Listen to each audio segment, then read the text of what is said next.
大家好，欢迎来到我的 YouTube 频道程语言。程，因为我姓程，工程的程。这是我头一次用中文录视频，希望大家会喜欢。我今天想给大家讲一讲我为什么会讲中文。当然会有人看到我，他们会想，中文你当然会讲中文，你是中国人，你怎么不会讲中文？对，我确实是中国人，但是我不是中国的中国人，我是在加拿大出生的，从小在加拿大跟我父母和弟弟从小讲中文，但是中文不能算我的母语，因为它不是我讲的最好的语言。虽然我从小都讲中文、听中文，但是我的读写水平很低，就是我不会读也不会写。当然我写用手写肯定那是很困难的。我记得我小时候去中国的时候，我写中文，完了我家里人都看到以后都笑话，说我跟画画一样，你不是在写字，你是在画画。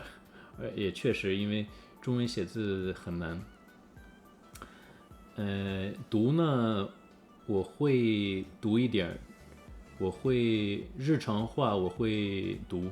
能认字，而且我手不能写，但是我用手机可以打，用汉语拼音可以打字没问题。但是看小说、看报纸，比如讲看不懂。在餐馆看典范大概可以看懂一些，连蒙带猜的，还有看报纸就是大的标题我大概能猜懂，但是好好看懂的话不行，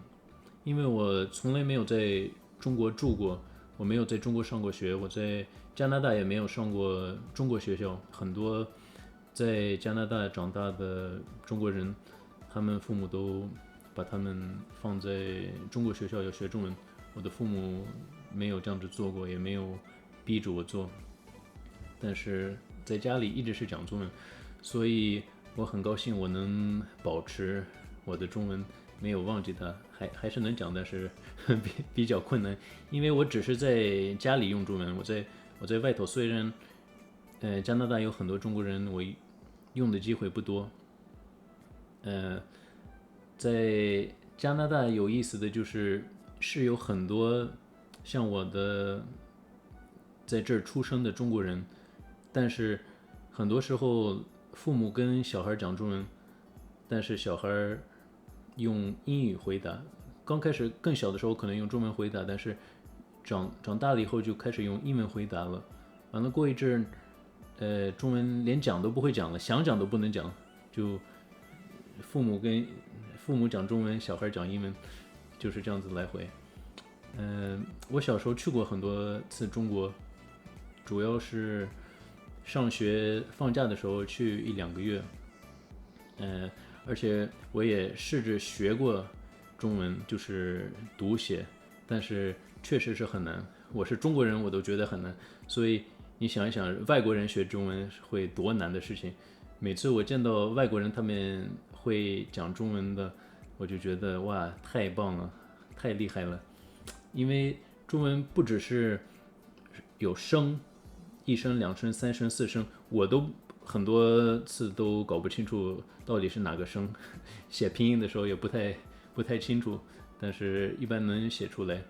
这个对外国人来讲那就是很难的事情，但是当然有很多外国人他们会讲中文，而且讲得很好，但是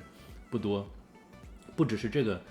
中文讲和读写这是完全两个事情，两个根本就没关系的事情。像我，比如讲我会讲，但是我读和写我不会，所以外国人学中文的时候就跟学两个语言似的。所以，我见到外国人想学中文的，我一般都跟他们讲，就是主要先好好学讲，完了再想读和写，因为如果你刚开始就又想学读，又想学写，又想学讲，就会搞得真的很难搞到以后都不会讲。但是我用的词汇量都是很基本的，就是日常话，在家里吃饭啊、睡觉啊、去买东西、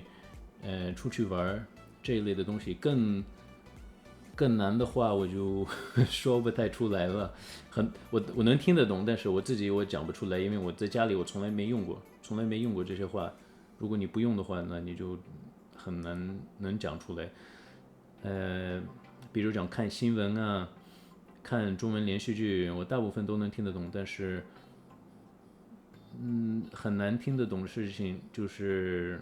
开玩笑。他们说笑话的时候我听不懂，因为能听懂笑话，那真是你得那个语言得讲得很好。呃，比如讲我爸爸他在加拿大，他也住了很多年了，好几十年了，但是他看英文连续剧，他笑话他也听不懂，所以我看中文连续剧，听笑话我也听不懂。好，这就是我的故事，希望你们喜欢。好，下次再见。